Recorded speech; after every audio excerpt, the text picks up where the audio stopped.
Hi, we've come close to the end of our capital budgeting topic. So what I want to do now is just give you a little bit of evidence about which methods are used, and then just go through a few practice questions. Okay, so first up, look, I know this evidence is a bit old, 2001, but if you actually look for newer stuff, it turns out that these proportions haven't really changed a lot. The method that is used most commonly, strangely enough, is internal rate of return. But net present value is up there, and some of those methods which I've asserted are dodgy, like the payback method, the accounting rate of return, are used a little too frequently.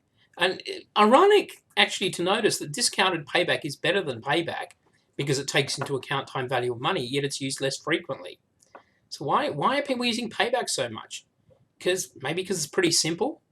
Maybe because people are very conservative and they say, so long as I get my money back, I don't care what happens after the payback period. But interestingly, the internal rate of return is used quite frequently.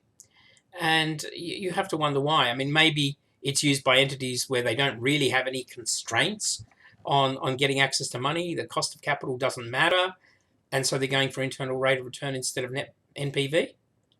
Well, if they're doing that, they're wrong, right? The internal cost of capital, the cost of capital always matters. It may be a real cost where you're paying someone else. It may be implicit. It may be your next best alternative. But there is always a cost of capital. Okay, so let's go through a number of questions. A little bit here to test your knowledge, and one or two calculations. So firstly, the following are important when evaluating capital budgeting proposals. Tick, tock, tick, tock, tick, tock. Well, of course the answer is D. Expected cash flows are obviously important. What are you going to get out of this project? They are the cash flows that are going to come in. Whichever method you're using, you are comparing that to your initial investment. So the cost is important. The risk is important either because you implicitly incorporate it through a cost of capital or through a simulation technique, or even something as simple as payback sort of incorporates risk by saying, look, we're really worried about what's going to happen in the future, and so we ignore everything outside the payback period. That's a rough as guts, not very good, but still way of incorporating risk into the consideration of your decision.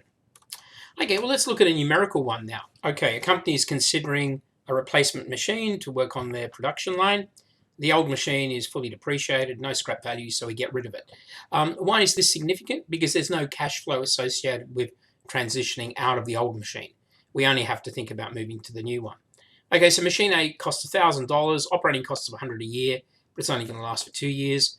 Machine B costs $1,400, but costs less to operate, $80 per year, and has a life of 3 years. And the company's got a discount rate of 10%. Okay, well, if that's the case, this is a situation where we need to use that annuity approach, right? Because we want to compare these on a like-for-like basis. Machine A only has a life of 2 years. Machine B has a life of 3 years. So make the assumption that when machine A is finished, you get another machine A, and when machine B is finished, you get another machine B. So you're basically choosing a stream of machine A's versus a stream of machine B's infinitely into the future. Okay, so have a go at it. If you haven't had a go at it, here's how we work through it. Step one is always calculate the net present value. So turn those cash flows from the period, in the case of machine A, 2 years, in the case of machine B, 3 years, into a net present value. Notice these net present values are negative, right? In this case, we're looking at a cost. We're not looking at something that generates cash flows directly. I mean, out there somewhere, the factory generates sales, but it will generate those sales the same whether you use machine A or machine B. So that is not something that's relevant for the decision because it's the same under both options. So we're really looking at the costs. And the net present value of machine A, a negative 1174, machine B is a negative 1599. But bear in mind here, we're only accumulating 2 and 3 years respectively. Given that we're going to replace machine A with another machine A, replace machine B with another machine B, over 6 years we're going to have 3 machine A's, 2 machine B's. Infinitely into the future, the annuity allows us to compare that. So turn those net present values into annuities at the discount rate. Okay, so there we are. And it's minus 676 for machine A, minus 643 for machine B. So machine B has the lowest cost. Okay, and now a few multiple choice ones to finish up with. The internal rate of return is that rate which, if used as the discount rate, will... Okay, we know it's got something to do with 0.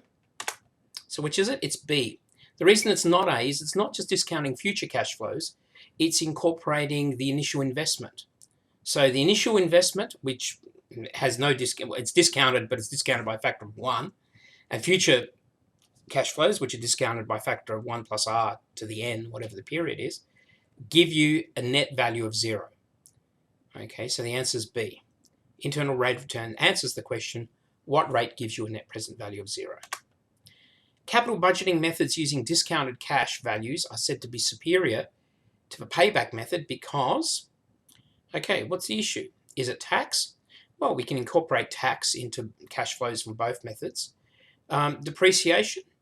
Well, we can do payback just on cash flows. That's fine. In fact, we often do. Payback takes into consideration time value of money. Well, discounted payback does, but normal payback, we know it doesn't. So what's the answer?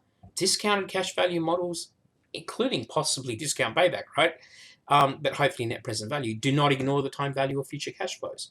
And time value matters. Remember that example we saw where we had equal internal rate of return, but the cash flow was, equal accounting rate of return, but the cash flows were at different times. Time value of money does matter. An investment has an internal rate of return of 15% and an opportunity cost of capital of 13%. Okay, so you're using internal rate of return.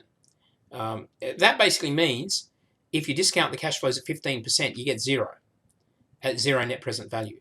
So if you discount them at less than 15%, you're discounting future cash flows less heavily, you're not going to bring them down to 0.